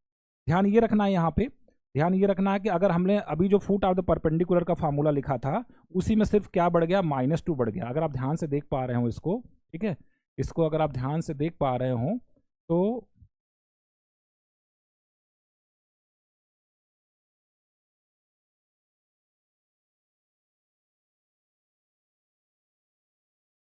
अभी जो पिछला वाला हमने formula लिखा था उसमें यहाँ पे -2 नहीं था, सिर्फ यहाँ पे -2 बढ़ गया है। उसके पीछे का लॉजिक ये है कि जितना दूरी ये है उतना ही दूरी है, तो ये दूरी डबल है, ये डिस्टेंस क्या है, डबल है ये वाला, तो इसलिए यहाँ पर क्या लग गया, 2 और आ गया। पिछले फार्मूले में, इस फार्मूले में बस इतना ही अंतर। अगर फुट ऑफ द परपेंडिकुलर का फार्मूला याद है तो इमेज निकालने के फार्मूले को आप आसानी से कर सकते हैं। ठीक है, आगे बढ़ते हैं। अब देखिए अगली बात क्या है, दो अगर आपको लाइन दे दी जाए, सपोज आपके पास दो एक लाइन का इक्वेशन दे दिया जाए सपोज आपके पास लाइन का इक्वेशन दे दिया जाए। पहला लाइन है a1x plus b1y plus c1 is equal to 0, और दूसरा लाइन आपको दे दिया जाए a2x plus b2y plus c2 is equal to 0। अब देखिए दो लाइन अगर एक प्लेन में दे दिया जाए तो दो कंडीशन, हमारे पास 3 कंडीशन को मिला के हो सकती हैं। ठीक है, वो कंडीशन क्या क्या हो सकती हैं, या तो वो दोनों लाइन क्या करेगा, इंटरसेक्ट करेगा एक पॉइंट पे, या तो वो दोनों लाइन क्या हो जाएगा, पैरेलल हो जाएगा, या तो वो दोनों लाइन क्या हो जाएगा, ओवरलैपिंग। ओवरलैपिंग का मतलब एक दूसरे एक जो है दूसरे के ऊपर क्या करेगा, ओवरलैप करेगा, एक दूसरे के ऊपर क्या करेगा, ओवरलैप करेगा। इसके लिए कंडीशंस होती हैं। आप लाइन के इक्वेशन को देख के जो है आसानी से बता सकते हैं कि कब लाइन कोइंसिडेंट होगी, कब लाइन पैरेलल होगी, और कब लाइन क्या होंगी, इंटरसेक्टिंग होंगी या पैरेलल होंगी या कोइंसिडेंट होंगी। तो उसके लिए कंडीशंस क्या होती है, आइए कंडीशंस की चर्चा कर लेते हैं। तो अगर लाइन इंटरसेक्टिंग कब होगी, अगर a1 by a2, if a1 by a2 is not equal to b1 by b2, तो लाइन हमारी कैसी हो जाएगी, लाइन हमारी हो जाएगी इंटरसेक्टिंग। पैरेलल कब होगी, तब a1 by a2 this is equal to b1 by b2 but not equal to c1 by c2, तो लाइन उस समय हमारी कैसी हो जाती है, पैरेलल हो जाती है। और लाइन कोइंसिडेंट कब होती है, लाइन कोइंसिडेंट तब होगी जब a1 by a2 is equal to b1 by b2 is equal to c1 by c2।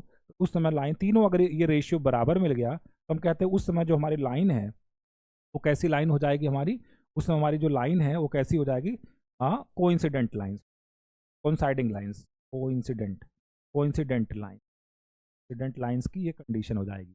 और ये कंडीशन हमारी किसकी है, इंटरसेक्टिंग लाइन की कंडीशन है। ये कंडीशन किसकी है, इंटरसेक्टिंग लाइंस, इंटरसेक्टिंग लाइन।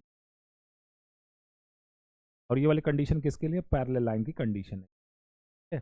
तो लाइन तो इक्वेशन को आप देख के आसानी से बता सकते हैं, इक्वेशन में जो कोफिशिएंट दिए गए हैं एक्स और वाई को, उसको आसानी से देख के आप बता सकते हैं कि कब लाइन हमारी इंटरसेक्टिंग होगी, कब पैरेलल होगी और कब क्या हो जाएगी कोइंसिडेंटल। ठीक है, आगे बढ़ते हैं। अब अगला कॉन्सेप्ट हमारा ये है कि एक लाइन आपको दी गई है, suppose A X plus B Y plus C is equal to zero. Line आपको दे दी जाए अगर A X plus B Y plus C is equal to zero, और कहा जाए कि इसके पैरेलल लाइन का इक्वेशन लिखिए, तो किसी गिवन लाइन के पैरेलल कितने लाइंस हो सकती हैं? एक अगर गिवन लाइन हो तो इसके पैरेलल तो बहुत सारी लाइंस हो सकती हैं, इसके पैरेलल बहुत सारे लाइंस हो सकती हैं, है ना। इसके पैरेलल लाइन का इक्वेशन लिखना हो, इसके पैरेलल बहुत सारे लाइंस हो सकती हैं। ठीक है, तो इस सबसे पहले इस फैमिली ऑफ लाइंस का इक्वेशन हम लोग लिखेंगे। इसके पैरेलल लाइन का जो इक्वेशन हो जाता है, इसमें क्या करना है, A X plus B Y को सेम रखना है, और ये जो कांस्टेंट है ना, इसको इसके जगह कुछ नया कांस्टेंट लगा देना, plus lambda is equal to zero. अब ये लैम्डा की वैल्यू कहाँ से निकल के आ जाएगी? लैम्डा की वैल्यू निकालने के लिए क्वेश्चन में एक एक्स्ट्रा कंडीशन आपको दिया होगा, वहां से आप लैम्डा की वैल्यू को क्या कर सकते हैं, निकाल सकते हैं। ठीक बात है। तो जैसे मैं एक एग्जांपल बता दूं, सपोज आपको दिया हो 3x plus 4y plus 5 is equal to zero. कोई कहे कि इसके पैरेलल लाइन का इक्वेशन लिखिए, इसके पैरेलल लाइन का इक्वेशन हो जाएगा 3x plus 4y plus lambda is equal to zero. अभी लैम्डा की वैल्यू निकालने के लिए, क्योंकि लाइंस तो बहुत सारी हैं, तो किसी एक लाइन का अगर नाम लेना है तो उसके बारे में एक और करेक्टरिस्टिक आपको बताना पड़ेगा, उसके बारे में कंडीशन बतानी पड़ेगी। तो मान लीजिए कंडीशन ये दे दिया गया कि वो वाले जो लाइन है ओरिजिन से 5 यूनिट के डिस्टेंस पे है, मतलब ओरिजिन से परपेंडिकुलर ड्रॉ कर दीजिए 5 यूनिट हो, ऐसा कुछ कंडीशन आपको दे देगा, तो वहां से आप लैम्डा की वैल्यू निकाल सकते हैं। या कह देगा कि ये जो लाइन है ये 1,2 से पास होती है, तो 1,2 रख के यहाँ पे लैम्डा की वैल्यू निकाल सकते हैं। आगे बढ़ते हैं। एंगल बिटवीन टू लाइंस, दो लाइन के बीच का, अगर दो आपको लाइन दे दी जाए, दो इंटरसेक्टिंग लाइन हो, मान लो एक लाइन ये है, एक लाइन ये है। सपोज ये पहली लाइन है L1 जिसका स्लोप कितना M1, और दूसरी लाइन कितनी है M2 है, और इन दोनों लाइन के बीच का मुझे एंगल निकालना है। तो इन दोनों के लाइन के बीच में दो तरीके का एंगल बनता है। एक देखिए ये एंगल है, सपोज इसको मैं थीटा कह देता हूँ, तो ऑब्वियसली ये वाला भी क्या होगा, थीटा होगा। तो अगर ये थीटा है तो ये वाला कितना हो जाएगा, 180 माइनस थीटा हो जाएगा, और ऑब्वियसली ये वाला भी कितना हो जाएगा, 180 माइनस थीटा हो जाएगा, कोरस्पॉन्डिंग एंगल्स। एक लाइन में दो लाइन अगर इंटरसेक्ट करेंगे तो उनके बीच में दो तरीके का एंगल बनता है। अगर थीटा एक्यूट है तो 180 माइनस थीटा ऑब्ट्यूस होगा, और अगर थीटा ऑब्ट्यूस है तो 180 माइनस थीटा क्या हो जाएगा, एक्यूट हो जाएगा। तो अगर दो लाइन का स्लोप दिया हो तो दो लाइन के बीच का एंगल निकालने का फार्मूला जो हम लोग इस्तेमाल करेंगे वो हो जाएगा tan theta is equal to mod of m1 minus m2 upon 1 plus m1 m2। Mod इसलिए लगा दिए हैं क्योंकि हम लोग दो लाइन के बीच का एक्यूट एंगल जानना चाहते हैं, और दो लाइन का एक्यूट एंगल जानने के लिए हम लोग मॉड लगा दिया। मॉड लगा देने से हमारा आंसर क्या आ जाएगा, पॉजिटिव आ जाएगा। और जब हम लोग एक्यूट एंगल निकाल लेंगे तो उसके बाद 180 में से सब्ट्रैक्ट करके ऑब्ट्यूस एंगल भी क्या कर सकते हैं, निकाल सकते हैं। ठीक है। अच्छा, अब अगर दो लाइन परपेंडिकुलर हो जाएं, इसके लिए कंडीशन हमें निकालनी है कि अगर ये दोनों लाइन परपेंडिकुलर कब होंगी, दोनों लाइन पैरेलल कब होंगी। तो अगर ये दोनों लाइन पैरेलल है, ठीक है, तो देखिए यहाँ पे लाइंस पैरेलल कब होंगी, जब दोनों का स्लोप क्या हो जाएगा, बराबर हो जाएगा। दोनों लाइन पैरेलल कब हो जाएंगी, पैरेलल का मतलब theta is equal to zero रख दीजिए, tan जीरो जीरो हो जाएगा, इसको मल्टीप्लाई कर देंगे तो m1 इज इक्वल टू कितना मिल जाएगा, m2 मिल जाएगा। और ये दोनों लाइन परपेंडिकुलर कब होंगी, जब m1 into m2 is equal to कितना आ जाएगा, माइनस होना जाएगा। परपेंडिकुलर का मतलब समझ ही रहे हैं, थीटा इज इक्वल टू 90 रख देना, tan 90 का मतलब 1/0 करेंगे, क्रॉस मल्टीप्लाई करेंगे तो यहाँ से देखिए अगर थीटा इज इक्वल टू अगर हम लोग रख दें 90 डिग्री, तो tan 90 का मतलब कितना होता है, sin 90 अपन cos 90, और राइट हैंड साइड में हमारे पास कितना है, m1 minus m2 upon 1 plus m1 m2, 1 plus m1 m2। तो यहाँ से क्रॉस मल्टीप्लाई कर देंगे तो आ जाएगा आपके पास 1 plus m1 m2 is equal to zero. तो यहाँ से कंडीशन आ जाएगी m1 m2 is equal to -1। तो अगर दो लाइन परपेंडिकुलर हैं तो उनके स्लोप का जो प्रोडक्ट होता है वो कितना होता है, -1 होता है। ये कंडीशन को भी हम लोग ध्यान में रखें। तो ये कुछ फार्मूले का मैंने आपको रिवीजन करवा दिया। अब हम लोग जो है इस पे जो सब्जेक्टिव क्वेश्चन कैसे बनेंगे, अभी इसमें अभी फार्मूले खत्म नहीं हुए हैं, मतलब कॉन्सेप्ट जो आपको खत्म नहीं हुआ है उसको अगले लेक्चर में मैं फिर से नेक्स्ट लेक्चर में जो कंटिन्यू करूंगा। अभी इतने जो कॉन्सेप्ट मैंने बताया इसके बेसिस पे आए कुछ सब्जेक्टिव क्वेश्चन को हम लोग सॉल्व कर, ठीक है। तो हमारा जो पहला क्वेश्चन है, पहला सब्जेक्टिव क्वेश्चन है, देखिए क्या दिया गया है, कहा जा रहा है find the value of k such that the straight lines 2x plus 3y plus 4 plus k 6x minus y plus 12 is equal to 0 is parallel to the line 7x plus 5y minus 4 is equal to 0। ठीक है, तो सबसे पहला काम हम लोग क्या करेंगे, सबसे पहला काम इसमें हम लोग ये करेंगे कि जो पहली लाइन आपको दी गई है, ठीक है, जो आपको फर्स्ट लाइन दी गई है उसको थोड़ा सा हम लोग स्टैंडर्ड फॉर्म लिखते हैं। स्टैंडर्ड फॉर्म देखिए यहाँ पे भी x आ रहा है, यहाँ पे भी x आ रहा है, तो क्यों उसको थोड़ा ढंग से लिखते हैं। ये हो जाएगा 2x प्लस 3y और प्लस 4 प्लस यहाँ जाएगा 6kx, फिर कितना आ जाएगा minus ky plus 12k is equal to 0। ठीक है, अब दूसरा, अच्छा इसको थोड़ा सा, यहाँ पे भी x है, यहाँ पे भी x है, x को कॉमन कर लेते हैं। यहाँ पे कितना मिल जाएगा हमें 2 प्लस और कितना मिल जाएगा 6k, और प्लस y को देख लेते हैं, y कहाँ कहाँ है, y यहाँ पे 3 है और y यहाँ पे कितना है -k है। और बाकी कांस्टेंट देख लेते हैं, कांस्टेंट क्या क्या है, तो यहाँ पे 4 है और प्लस 12k है, 4 + 12k, ये हमारे पास क्या आ गया, कांस्टेंट आ गया इक्वल टू 0। तो लाइन स्टैंडर्ड फॉर्म में आ गई, ax + by + c is equal to 0। दूसरा लाइन हमें दिया गया 2x, दूसरा लाइन दिया 7x, दूसरा लाइन हमारे पास है 7x + 5y, 7x + 5y + -4 is equal to 0, 7x + 5y - 4 is equal to 0। और कहा जा रहा है कि ये दोनों लाइन कैसे पैरेलल है, तो पैरेलल के लिए कंडीशन हम लोग क्या लिखा था, अगर दो लाइन पैरेलल है इसके लिए कंडीशन हमने क्या लिखा था, कंडीशन हम लोग ने लिखा था a1/a2 is equal to b1/b2, अभी लिखा था फॉर्मूला मैंने, is not equal to c1/c2, ये कंडीशन होती है। I hope a1 a2 b1 b2 c1 c2 आप पहचान पा रहे होंगे। ये हमारे पास लाइन L1 है, ये हमारे पास लाइन L2 है, और ये दोनों पैरेलल तब होती है जब ये कंडीशन होल्ड होता है। तो यहाँ पे a1 आप समझ रहे हैं क्या है, 2 + 6k है, इसमें अगर वैल्यू रख दें तो 2 + 6k, a1/a2 कितना 7, मतलब x का coefficient is equal to b1/b2 मतलब कितना हो जाएगा 3 - k अपॉन कितना हो जाएगा 5। तो चूंकि मुझे k की वैल्यू निकालनी है तो आगे equal to not equal to c1/c2 की मुझे जरूरत ही नहीं है, मुझे तो सिर्फ k की वैल्यू निकाल के दिखानी है। आप चाहे तो लिख दीजिए इसको, कोई दिक्कत, इससे भी कोई दिक्कत नहीं होगा। Is not equal to c1/c2, c1/c2 कितना 4 + 12k, और यहाँ पे कितना हमारे पास है -4 है। तो ये फर्स्ट और सेकंड को सॉल्व कर लें तो कितना हो जाएगा, 5 क्रॉस मल्टीप्लाई कर दें, 5 2 जा 10 प्लस 5 6 जा कितना होगा 30k, और राइट हैंड साइड में कितना आ जाएगा हमारे पास 7 3 जा 21 - 7k। तो यहाँ से 7k और ये कितना हो जाएगा 37k, और इज इक्वल टू 21 - 10 कितना हो जाएगा 11। तो k की वैल्यू कितनी आ जाएगी 11/37, 11/37, ये हमारा क्या हो जाएगा आंसर हो जाएगा। ठीक है, आगे बढ़ते हैं। अगला क्वेश्चन है, the consecutive sides of a parallelogram are 4x + 5y is equal to 0 and 7x + 2y is equal to 0। If the equation of one diagonal be 11x + 7y is equal to 9, find the equation of the other diagonal. तो सबसे पहले देखिए, बहुत ही शानदार question है और previous year में इस तरीके के क्वेश्चन पूछे गए हैं। ठीक है, देखिए अगर हम लोग बात कर लें कि एक पैरेललोग्राम है, पैरेललोग्राम फिगर बनाना चाहिए, जब भी आप डिस्क्रिप्टिव क्वेश्चन लिखेंगे तो जहाँ पे फिगर की नीड है वहाँ पे फिगर को आप जरूर बनाएंगे। तो यहाँ पे मैं बना देता हूँ, सपोज ABCD, ठीक है, ये मैंने बना दिया। कॉन्जिक्यूटिव साइड्स दिए जा रहे हैं, consecutive sides of the parallelogram are, एक है 4x + 5y is equal to 0, मान लीजिए 4x + 5y is equal to 0।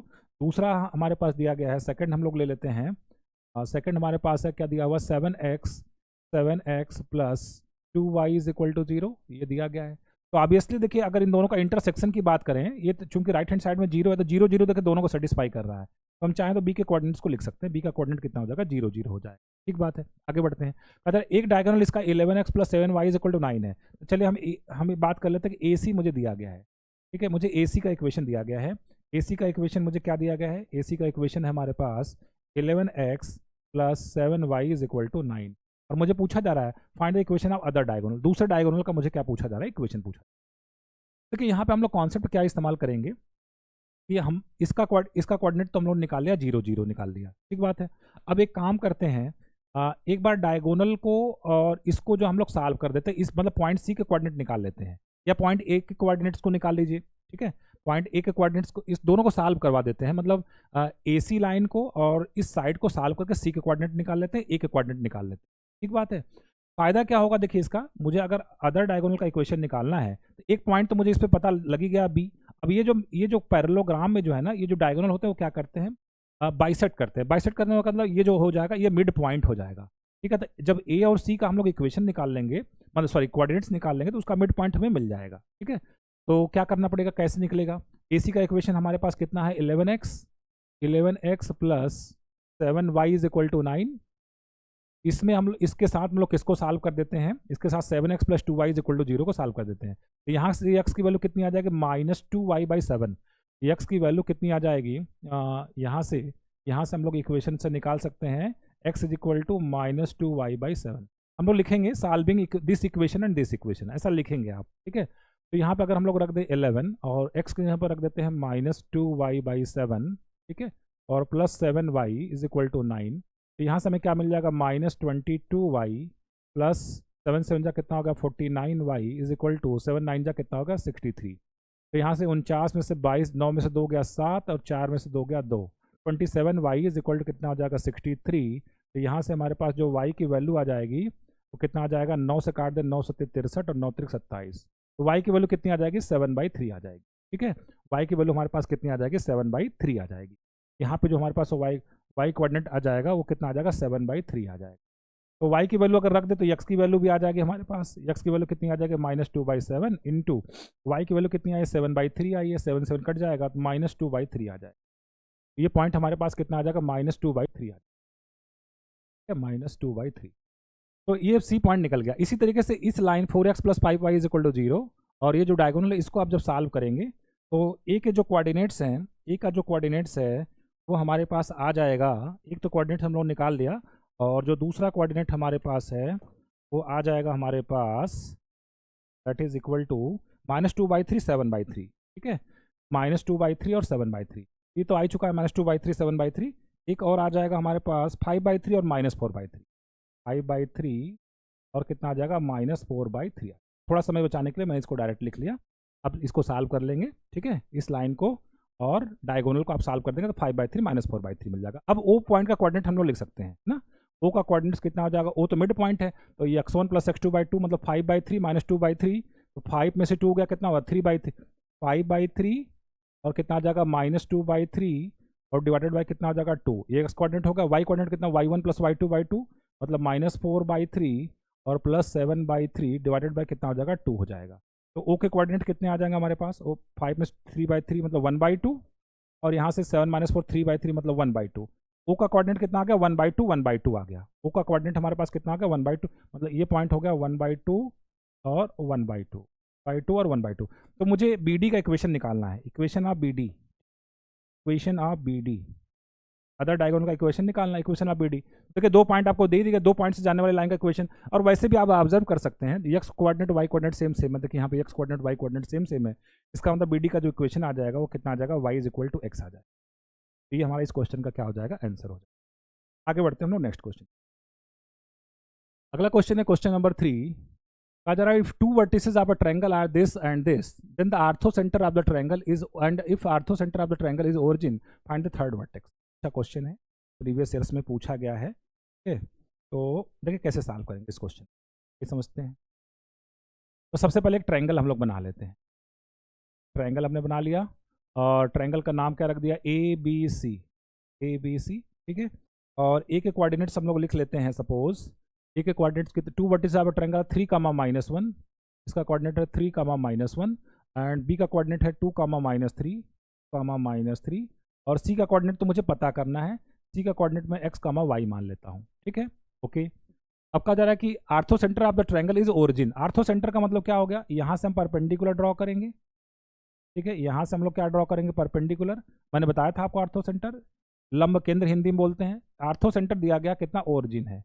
फिर आर्थोसेंटर को मैं h से बोल देता हूँ, आर्थोसेंटर को मैं क्या बोल देता हूँ, h बोल देता हूँ। ठीक है, तो पूछा जाए थर्ड वर्टेक्स का कोऑर्डिनेट क्या होगा। अब देखिए अगर हम लोग बात करें तो ये वाले लाइन कौन सी लाइन, बी एच लाइन का स्लोप निकाल लेते हैं।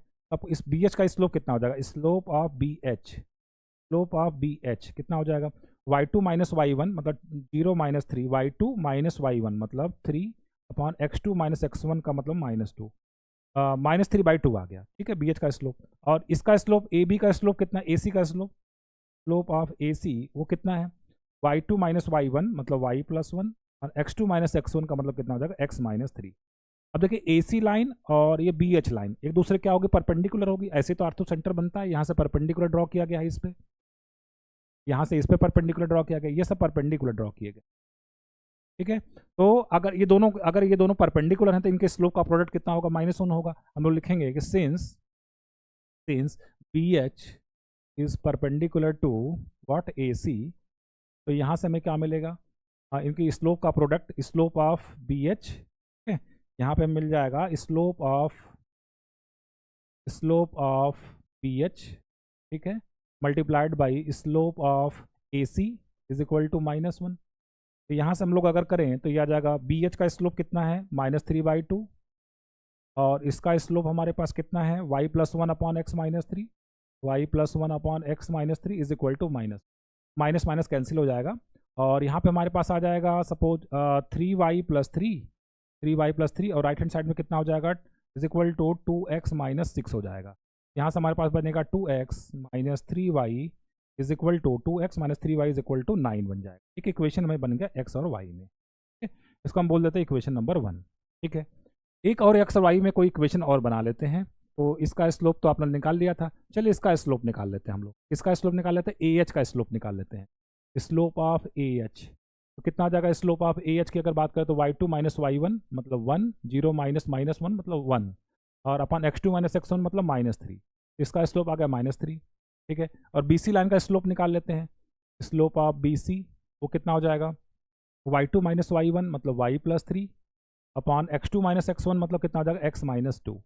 अब ये दोनों परपेंडिकुलर हैं। कौन? AH line is perpendicular to what? BC line. BC line के क्या है? परपेंडिकुलर। इनके स्लोप का प्रोडक्ट कितना होगा? -1। तो यहाँ से हम लोग क्या लिखेंगे? देयरफॉर लिख देंगे m1 into m2 is equal to -1। यहाँ पर क्या होगा? m1 इंटू m2 कितना हो जाएगा? y plus 3 upon x minus 2। m1 into m2 is equal to minus, ठीक बात है। यहाँ से माइनस माइनस आप कैंसिल कर दीजिए, तो यहाँ से आपको मिल जाएगा y plus 3 is equal to 3x minus कितना हो जाएगा? 6 हो जाएगा। तो यहाँ से y की वैल्यू चाहे तो आप निकाल लीजिए। y की वैल्यू कितनी हो जाएगी? 3x और -6 माइनस 3 कितना हो जाएगा? -9। इक्वेशन नंबर कितना हो गया? 2 हो गया। अब हम लोग फर्स्ट और सेकंड को सॉल्व कर लेते हैं। सॉल्विंग फर्स्ट एंड सेकंड लिखेंगे हम लोग। Solving first and second, solving first and second. तो y की वैल्यू वहाँ पर रख देते हैं, तो ये हो जाएगा 2x और -3y लिखना है। -3y का मतलब -9x और प्लस 27, 3 से करेंगे 27 इज इक्वल टू कितना हो जाएगा? 9। तो 2x माइनस 9x मतलब -7x और 9 माइनस 27 का मतलब कितना हो जाएगा? 9 माइनस 27 7 और 2 18 -18, ठीक है। तो यहाँ से x की वैल्यू कितनी आ जाएगी? 18/7। x की वैल्यू हमारे पास कितनी आ जाएगी? x की वैल्यू हमारे पास आ जाएगी 18 कितना हो जाएगा? x इज इक्वल टू 18/7 आ जाएगा, ठीक है। और y की वैल्यू निकाल लेते हैं। ये तो x की वैल्यू आ गई हमारे पास, x की वैल्यू रख लेते हैं, इसमें किसी में भी रख देते हैं। तो यहाँ पे y की वैल्यू कितनी आ जाएगी? 18/7 का 3 गुना करेंगे तो 57/7, 7 9 63, 63 और 57 कितना आ जाएगा? 57 और 6। तो यहाँ से हमारे पास आ जाएगा -9/7, -9/7। इसका मतलब जो हमारा थर्ड वर्टेक्स है, third vertex, therefore third vertex is equal to, तो हमारे पास आ जाएगा थर्ड वर्टेक्स हमारा कितना आ जाएगा? आंसर लिखेंगे थर्ड वर्टेक्स, आंसर में लिखेंगे third vertex is equal to कितना आ जाएगा? 18/7 और कितना आ जाएगा? -9/7 और कितना आ जाएगा? -9/7। तो हमारे पास जो इसका आंसर आ जाएगा वो आ जाएगा 18/7 और -9/7। ये हमारा फाइनल क्या हो जाएगा? आंसर हो जाएगा। तो इस तरीके से आप सॉल्यूशन को लिखेंगे, ठीक है। चलिए आगे बढ़ते हैं हम लोग नेक्स्ट क्वेश्चन की। अगला क्वेश्चन है क्वेश्चन नंबर 4। जरा find the direction in which straight line must be drawn through the point 1,2 so that its point of intersection with the line x plus y is equal to 4 may be at a distance of √2 from this point। तो कि इस question को पहले figure कैसे बनाएंगे, ठीक है। तो हम लोग इसका फिगर कैसे, जरा find the direction in which straight line must be drawn through the point 1,2। 1,2 कहाँ होगा? 1 वाले यहाँ पे 1 है और यहाँ पे ये 2 है। 1,2 कहीं यहाँ पे होगा। जरा 1,2 से एक लाइन खींचना है। एक लाइन तो बहुत सारे डायरेक्शन में आप खींच सकते हैं। पूछ रहा कि कौन सा डायरेक्शन में हम लोग खींचें। मान लीजिए हम इस डायरेक्शन में खींचते हैं, मान लीजिए हम इस डायरेक्शन में खींचते हैं। डायरेक्शन का मतलब ये थीटा की बात करेंगे। इस डायरेक्शन में खींचें, किस डायरेक्शन में खींचें? So that the point of intersection with the line x plus y is equal to 4। इस लाइन से जो इसका इंटरसेक्शन होना चाहिए, इस लाइन को भी बना लेते हैं पहले। मान लीजिए हम इस लाइन इस तरह से हटा, टमाटो को बाद में लिख लिया जाए। तो ये जो लाइन जो दूसरी लाइन है x plus y is equal to 4, मान लीजिए वो लाइन है x plus y is equal to 4। कुछ लाइन का इक्वेशन हमारे पास कितना है? x plus y is equal to, और इस और जो जिस पॉइंट की हम लोग बात कर रहे थे, मान लो वो यहाँ अब ले लेते हैं। वो पॉइंट कितना था? 1,2, ठीक है। 1,2 ये पॉइंट हो गया, ठीक कर ले, पास हो गया पॉइंट। ये पॉइंट यहाँ ले लेते हैं। 1,2 से ये लाइन पास हो रही थी। तो कह रहा कि find the direction in which straight line must be done. मतलब हम थीटा एंगल, वो डायरेक्शन कौन सा है? थीटा है। किस डायरेक्शन में खींचें? सो दैट पॉइंट 1,2 कहाँ से खींचना, 1,2 से खींचना, so that its point of intersection with the line x plus y is equal to 4। ये लाइन जहाँ पे x plus y is equal to 4 को इंटरसेक्ट करती है, may be at a distance of √2 from this point. इस point से कितने distance पे होना चाहिए, √2 डिस्टेंस पे होना चाहिए। इस पॉइंट का नाम a है, तो जहाँ पे इंटरसेक्ट करता है b है, इसका मतलब a और b के बीच के जो डिस्टेंस है वो कितनी है, √2। ये आपको क्वेश्चन में दिया गया, ठीक है। अब देखिए जहाँ पे भी आपको देखिए कहा, हम लोगों ने एक पढ़ा था, क्या पढ़ा था हम लोगों ने, parametric form of a line. Parametric form of a line में हमने क्या बताया था आपको, जरा सा याद करिए। अब देखिए पैरामेट्रिक फॉर्म का काम आ गया है। एक लाइन है जो थीटा एंगल थीटा एंगल बना पे हो, और उस पर एक पॉइंट दिया हो x1 y1, और उस पॉइंट से r डिस्टेंस पे एक पॉइंट का कोऑर्डिनेट अगर मुझे निकालना हो, कितने डिस्टेंस पे, r डिस्टेंस पे कोऑर्डिनेट कर निकालना हो, तो उसके लिए हम लोग किसका इस्तेमाल करते थे, पैरामेट्रिक फॉर्म का इस्तेमाल करते थे। पैरामेट्रिक फॉर्म लाइन का क्या था, x minus x1 upon cos theta is equal to y minus y1 upon sine theta is equal to r। ये r क्या है, जो गिवन पॉइंट से रिक्वायर्ड पॉइंट की क्या है, डिस्टेंस r है। तो यहाँ पे वो जो पॉइंट है r डिस्टेंस, वो कितना b है, r की वैल्यू कितनी है, √2 है, x1 y1 कितना 1,2 है। तो चलिए इस लाइन का इक्वेशन लिखते हैं, नाम भी कुछ दे देते हैं, equation of line A B, ठीक है, equation of line A B, equation of line A B line का इक्वेशन लिखते हैं। तो क्या हो जाएगा, y माइनस लाइन का इक्वेशन क्या लिखा था हम लोगों ने, x minus x1 upon cos theta, ये कितना हो जाएगा, x माइनस x1 कितना है 1 upon cos theta is equal to y minus y1 मतलब y minus 2 upon sine is equal to r distance कितना दिया गया, √2 दिया गया। इसको कंपेयर करें अगर, तो x बराबर कितना आ जाएगा, x बराबर आ जाएगा 1 plus √2 cos theta, 1 plus √2 cos theta, और y की वैल्यू कितनी आ जाएगी, y की वैल्यू आ जाएगी 2 plus √2 sine theta, 2 plus √2 sine theta. ये x कामा y क्या है, b पॉइंट का कोऑर्डिनेट आ गया। b पॉइंट का कोऑर्डिनेट कितना आता है, x कामा y आता है, ठीक है। अभी जो b पॉइंट है line x plus y is equal to 4 पर लाई करता है, तो हम लिखेंगे since b lies on x plus y is equal to 4। b point जो है x plus y is equal to 4 पर लाई करता है, तो इसके कोऑर्डिनेट इसको सेटिस्फाई करेंगे, तो रख देंगे तो कितना हो जाएगा, x प्लस वाई का मतलब कितना हो जाएगा, 3 प्लस √2 कॉस थीटा और plus √2 sine theta is equal to कितना हो जाएगा, 4 हो जाएगा। तो यहाँ से हमारे पास मिलेगा, यहाँ से हमारे पास क्या मिल जाएगा, यहाँ से हमारे पास मिल जाएगा कॉस थीटा, ठीक है, plus sine theta is equal to 4 minus 3 हो जाएगा 1, ये जो √2 कॉमन लेके उधर भेज देंगे, क्या आ जाएगा 1/√2, ठीक है। इसको अब हम लोग सॉल्व करेंगे, तो इसको हम लोग सॉल्व करने के लिए इसको हम लोग 1/√2 से दोनों तरफ मल्टीप्लाई कर लेते हैं। दोनों तरफ हम लोग कितने से मल्टीप्लाई कर लेते हैं, 1/√2 से मल्टीप्लाई कर लेते हैं। तो इसको ऐसे लिखते हैं, sine theta multiplied by 1/√2 sine A cos B plus cos A into sine B, trigonometric equation है, और इधर भी 1/√2 से अगर मल्टीप्लाई करेंगे तो ये आ जाएगा 1/2 आ जाएगा। तो साइन ए कॉस 45 है, ये sine A cos B plus cos A sine B, मतलब साइन ए प्लस बी का फार्मूला ये क्या लिखेंगे, sine theta plus π/4, sine theta plus π/4, 1/2 कितना बनता है, साइन 1/2 की वैल्यू कितनी होती है, एक तो होती है साइन फर्स्ट में पॉजिटिव होता है साइन, और सेकंड में तो साइन π/6, ठीक है, और साइन 5π/6, साइन π/6 और साइन π/6, ठीक है। तो यहाँ से अगर हम लोग बात करें तो theta plus π/4 is equal to, एक वैल्यू आएगी π/6 और दूसरी वैल्यू कितनी आ जाएगी, theta plus π/4 is equal to कितना आ जाएगा, 5π/6, 5π/6। तो यहाँ से एक थीटा की वैल्यू कितनी आ जाएगी, π/6 माइनस π/4, एक आंसर, इसको आप सॉल्व कर लेंगे। और दूसरा आंसर हमारे पास कितना आ जाएगा, थीटा इज इक्वल टू 5π/6 और कितना आ जाएगा, माइनस π/4। ये इस डायरेक्शन में अगर हमको लाइन को खींचना पड़ेगा तब इस तरीके से हमारा इंटरसेक्शन आए, ठीक है। इस तरीके से इस क्वेश्चन को सॉल्व करें। आगे बढ़ते हैं नेक्स्ट क्वेश्चन की तरफ। क्वेश्चन नंबर 5, क्वेश्चन नंबर 5 क्या है, the point A divide the join of P and Q in the ratio k:1, ठीक है। Find the value of k for which the area of triangle A B C where B and C is equal to this, ठीक है। A divide the line, A divides the join of P and Q in the ratio k:1, ठीक है। P एक point है, P का coordinates हमारे पास कितना है, -5,1, -5,1, और Q का कोऑर्डिनेट्स हमारे पास कितना है, Q का कोऑर्डिनेट्स है 3,5, ठीक है। और कहा जा रहा है कि point A divides the line this in the ratio, A point इसको k:1 में डिवाइड करता है, k:1 में डिवाइड करता है। चलिए पहले A का कोऑर्डिनेट निकाल लेते हैं, सेक्शन फार्मूला का हम लोग इस्तेमाल करेंगे। कितना आ जाएगा, m1x2 का मतलब आ जाएगा 3k प्लस m2x1 मतलब -5 अपॉन m1 प्लस m2 कितना आ जाएगा, k+1। y कोऑर्डिनेट की बात करते हैं, m1 y2 मतलब 5k प्लस m2 y1 का मतलब हो जाएगा 1 अपॉन m1 प्लस m2 कितना आ जाएगा, k+1। पॉइंट ए आ गया। अब कहा जा रहा है कि एरिया, अब इसमें कहा जा रहा है कि फाइंड द वैल्यू ऑफ के की वैल्यू निकालनी है। के अब कंडीशन क्या दिया है, ट्रायंगल ए बी सी का जो एरिया है वो कितना दिया गया है, वो 2 है। तो पहले एक ट्रायंगल बना लेते हैं ए बी सी, ठीक है, ए बी सी। ए का कोऑर्डिनेट तो ये है ही, और बी का कोऑर्डिनेट हमारे पास कितना 1,5, बी का कोऑर्डिनेट कितना 1,5, और सी का जो कोऑर्डिनेट हमारे पास कितना है, coordinate of C is what 7,-2, 7,-2, ठीक है। तो और एरिया ऑफ ट्रायंगल कितना दिया गया, 2 दिया गया है, ठीक है। तो एरिया ऑफ ट्रायंगल होता कितना है, जब हम लोग एरिया ऑफ ट्रायंगल मुझे दिया गया है, एरिया ऑफ ट्रायंगल दिया गया है, इसका मतलब ये दिया गया है कि डेल्टा एरिया ऑफ ट्रायंगल मतलब mod delta is equal to 2 दिया गया। इसका मतलब डेल्टा इज इक्वल टू कितना दिया गया, +-2 दिया गया।